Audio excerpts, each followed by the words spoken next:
آئیے دوستو شروع کرتے ہیں ایک نیا سفر ایک نئی کہانی کے ساتھ۔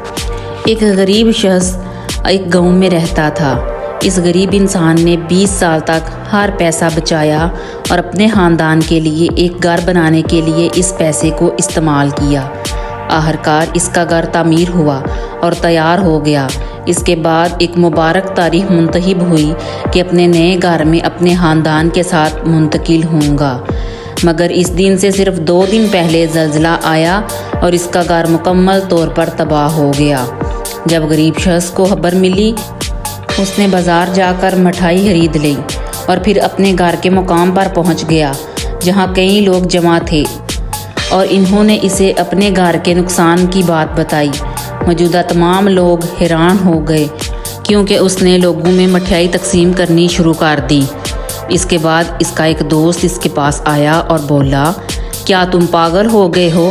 تم نے نیا گھر بنایا اور گھر ٹوٹ گیا، تمہاری پوری زندگی کی کمائی ضائع ہو گئی اور یہاں تم خوشی خوشی مٹھائیاں بانٹ رہے ہو۔ غریب شخص مسکرایا اور کہا، تم صرف اس واقعے کی منفی پہلو کو دیکھ رہے ہو، اس لیے تم مثبت پہلو نہیں دیکھ سکتے۔ یہ اچھا ہوا کہ گھر آج ہی ٹوٹ گیا، اگر وہ 2 دن بعد ٹوٹتا تو میں، میری بیوی اور میرے بچے سب ممکنہ طور پر ہلاک ہو سکتے تھے، پھر کتنا بڑا نقصان ہوتا۔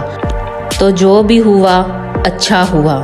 دوستو، اس کہانی سے ہمیں یہ سبق ملتا ہے، اکثر ہمیں محسوس ہوتا ہے کہ ہم نے سب کچھ کھو دیا، مگر اس وقت اگر ہم مشکل صورتحال کی سمت میں ایک مثبت نظریہ رکھیں تو ہم سب اس صورتحال کا سامنا دھیمے طور پر اور بہتر طریقے سے کر سکتے ہیں، اور ہمیشہ جو ہوتا ہے اس کے مثبت پہلو کو دیکھنا چاہیے۔ میں امید کرتی ہوں کہ آپ کو آج کی کہانی بہت پسند آئی ہوگی۔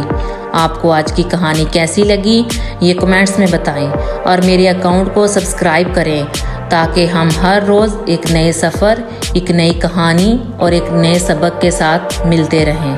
تب تک کے لیے اللہ حافظ۔